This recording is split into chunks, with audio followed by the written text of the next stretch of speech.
Welcome to DTV. I'm joined with Mark Jamar, who's part of the New Look Leadership Group for 2012. And Mark, congratulations. You're a long-serving member of the club, and it's your first taste of being in the leadership group.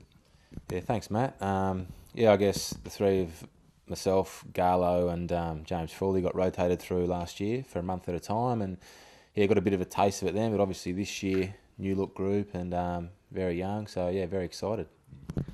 Now, you've been at the club for a long while and seen some highs and lows and some interesting times and some good times, but how do you reflect on your journey to get to this point where, in the last couple of years you've been All-Australian and now you've got into the leadership group? Yeah, I guess had some highs and some lows and some more lows, so it's been a rough ride, but I guess, just sticking at it and always trying to keep a positive outlook. That's just the way I try and do it. Just try and take each day as it comes and try and find a positive in anything, no matter what it is, and eventually it'll turn around. What do you think made you get into the leadership group this year, just based on your experience or just a real want to get in this year? I guess definitely wanted to be part of the leadership group this year. I sort of set myself a goal a few years ago that, I believed I could one day be a part of it and just kept working towards it. And I guess probably just the way I conduct myself around the club, just attention to detail things and physio, massage and keeping things tidy and, just I guess doing the right things and trying to help young blokes out where I can and, things like that. So probably just setting the examples. Probably not the most vocal guy on the team, but definitely try to always do my best and respect everyone and do it the right way. With your form rising in the last couple of years to another level, do you think your leadership has sort of coincided in that period, or have you always felt a leader?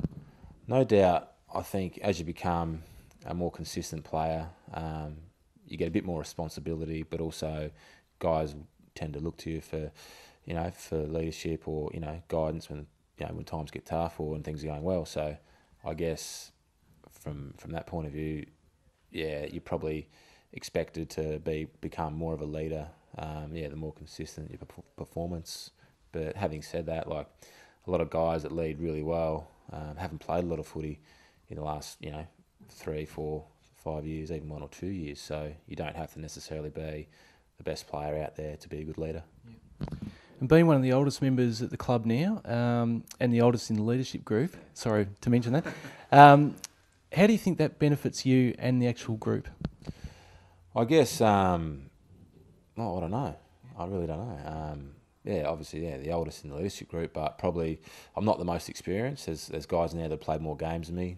It's taken me a bit longer time to get in than these guys, and also the confidence and self-belief that I actually could lead has probably just come in the last couple of years. So I'll be looking up to these guys and, getting advice and tips and pointers from them, and also the rest of the coaches and everyone else around the club to try and, improve my leadership.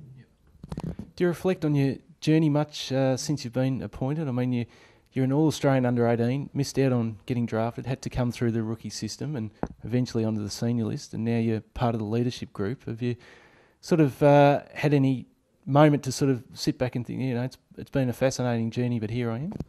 I guess, from not getting drafted, that really, stuck in my guts, so to speak, and it was a real kick. But I think it just makes you want it more. A lot of those guys that had it given to them, aren't in the system anymore, and some of those guys are in my position and whatever. Got a lot of respect for them. They had a go, and for whatever reason, I'm just lucky that the club give me the opportunity, and I've been able to stay in the system long enough to develop, into a regular AFL player. So I guess from that point of view, sometimes I sit back and think I'm lucky that the club stuck with me, and but also the opportunities. I was on sitting on the bench a lot and things like that probably holds back your development, plus lack of confidence, and things were a bit different back then. So the last few years has been really enjoyable from a point of view of getting out there and playing footy. Yeah. I guess another twist, 2010, after being All-Australian, you started really well last year but had some injuries again. So dealing with that sort of situation on the back of an outstanding year, how did that sort of help you grow as a person and I guess add value to being a leader?